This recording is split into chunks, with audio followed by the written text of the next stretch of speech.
سلامونه دوستانو، امید لرم چې روغ او جوړ به یاستئ ګرانو دوستانو زه نن په ډیر زیات خوندوره ویډیو کې راغلی. په دې ویډیو کې به ستاسو ته د پښتو تر ټولو خوندور کیبورډ در وښیم.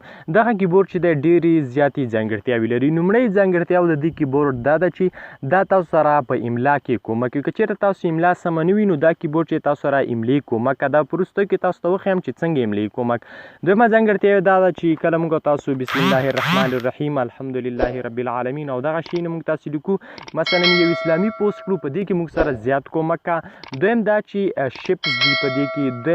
دریم دا چې موږ تاسو چېرته په میسنجر یا په وټساپ کې چاته میسج لیږو، هغه ته سټایلش خط په دې واسطه چې دی موږ لیږلی شو، هغه به ډېر زیات حیران شي. نو رادرومو دوستانو چې دا کوم کیبورډ دی او په کومو ځایونو کې او موږ څنګه کولی شو له دې څخه ګټه واخلو. نو رادرومو دوستانو ویډیو شروع کوو. نو دوستانو هر څه نه مخکې که چېرته تاسو زموږ په چینل کې نوي یاست او تاسو تر اوسه هم زموږ چینل نه وي سبسکرایب کړی، نو په ډېر زیات په درنښت باندې هیله کوم په دې سبسکرایب آپشن دوستانو چې تاسو ته ښکاري، په دې سبسکرایب آپشن باندې کلیک وکړئ او په خوا کې کوم دا د بیل یا د ګنټې نشان چې روزي په دې باندې هم کلیک کړئ او په آل باندې کلیک کړئ دوستانو. او دوستانو ویډیو در سره لازمي لایک کړئ او که چېرته نورو ستاسو سره د ویډیو شیر کول غواړئ نو په دې شیر اپشن باندې کلیک کړئ تر څو نورستان هم له دې ویډیو څخه خبر شي. نو دوستانو کیبورډ هغه اپلیکیشن چې دی کیبورډ چې د هغې لینک په ما په ډسکرپشن کې پرېښوي. ډسکرپشن دغې ساحې ته ویلی شي. دغه په لیکنه باندې چې تاسو کلیک وکړئ دغه لاندې کومه ساحه چې ده دې ته ډسکرپشن ویلی شي. دغسې به ما لیکلي وي چې لاندې لینک باندې کلیک وکړئ او دغه لینک په دې باندې کلیک کړئ، تاسو په اسانۍ سره کولی شئ چې دا ځای نه کیبورډ را ډاونلوډ کړئ. نو دوستانو کله چې کیبورډ خلاص کړه دغه کیبورډ هم را ډاونلوډ کړو. دغه کیبورډ دی. دا کیبورډ هم چې کله را ډاونلوډ کړو نو په دې کیبورډ باندې به تاسو کلیک وکړئ. چې کله مو کلیک کړو دا یو افغان جوړ کړی دی، ډېر زیات خوندور کیبورډ دی. دا به موږ تاسو ته راخلاص شي. کله چې موږ تاسو ته راخلاص شو په دې نومړی کې چې دی په نومړی کې دلته به تاسو کلیک وکړئ.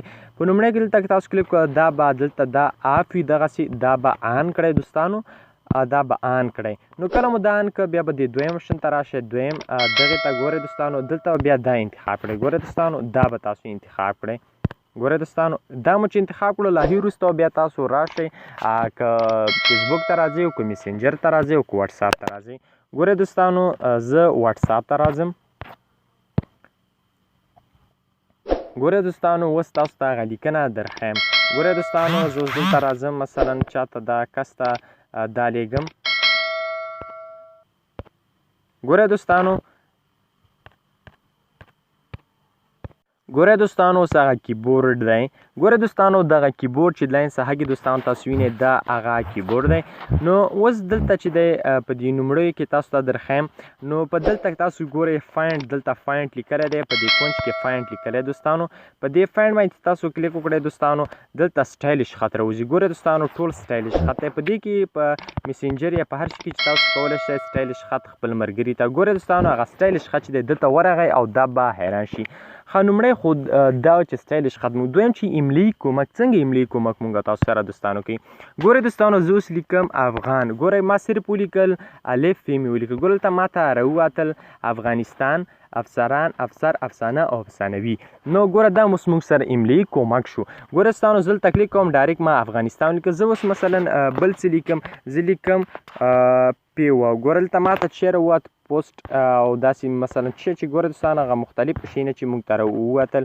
یا بل څه لیکي، ګوره زه لیکم نون ننګیالی. ګوره دوستانو افغانستان ننګیالی. ګوره دوستانو ما سره دی. ګوره ما سره څومره املې کومک وکړه. او دویمه ځانګړتیا خو دا شوه. راځي درېیمه ځانګړتیا دلته شپس دي یا دلته چې دی کوم سټیګرې دي. ګوره دوستانو دلته موږ خندا سټیګر چاته لیږو یا نور سټیګر چاته لیږو. نو په دې کې مختلف سټیګرونه تاسو یې په وار وار سره کتلی شئ. بیرغ افغانستان بیرغ هر یو سټیګر چې په دې طریقې سره تاسو لګلی شئ. اوس رادرومو بل دلته دغه نشان چې وینئ دوستانو دې کې چې دی مختلف رنګونه دي. ستاسو د کیبورډ مختلف رنګونه دي. په دې کې ستاسو کوم یو رنګ خوښي نو هغه رنګ چې دی د کیبورډ لپاره انتخابولی شئ. نو په دې کې مختلف رنګونه مثلا دا رنګ ما انتخاب کړو. ګورئ دوستانو زه را دروم. ګورئ دغه رنګ ماته ګورئ دغه رنګ چې دی ماته انتخاب شو. نو دا او بل چې دی که اسلامي ما تاسو ته په ویډیو په لومړي سر کې ویلي چې په اسلامي لحاظ موږ سره ډېر زیات کومک کولی شي. ګورئ دوستانو دلته کلمات دي. په دې کلماتو چې کله موږ تاسو کلیک وکړو ګورئ دوستانو کلمات. ګورئ په دې کلماتو چې کله موږ تاسو کلیک وکړو دلته موږ ته مختلف اپشنان راوځي. ګورئ دوستانو تاسو ته زه در وښیم. ګورئ دوستانو کلمات ګورئ دوستانو استغفر الله ان شاء الله الحمدلله سبحان الله جزاک الله ماشاء الله صلی الله علیه وسلم محمد صلی الله علیه وسلم الله جل جلاله الله اکبر بسم الله الرحمن الرحیم وعلیکم السلام ورحمت الله وبرکاته السلام علیکم ورحمت الله وبرکاته او درود شریف. ګورئ دوستانو دغه درود شریف ماته مکمل راواخیست. ګورئ دوستانو د درود شریف ماته مکمل. ګورئ دوستانو زه بل کلمات راخلم استغفر الله راخلم. ګورئ دوستانو په ډیر زیات خوندور دغه سره ټول زور او زیر باندې برابر یعنی بل راخلی. ګورئ السلام علیکم ورحمت الله وبرکاته. ګورئ دغسې ماته راغوست په زور او زیر برابر. نو دا د پښتو تر ټولو زیات خوندور او په زړه پورې کیبورډ دی. نو ډسکرپشن کې ما د دې کیبورډ لینک پریښي له هغې ځای نه تاسو په اسانۍ سره ډاونلوډ کړئ. نو په دې هیله دوستانو چې دغه ویډیو مو خوښه شوي که ویډیو مو خوښه شوي هتمن تر سره لایک او شیر کړئ. میراج خان ټیکنیکل یوټیوب چینل هم در سره هتمن سبسکرایب کړئ. مننه دوستانو خوشحاله اوسئ.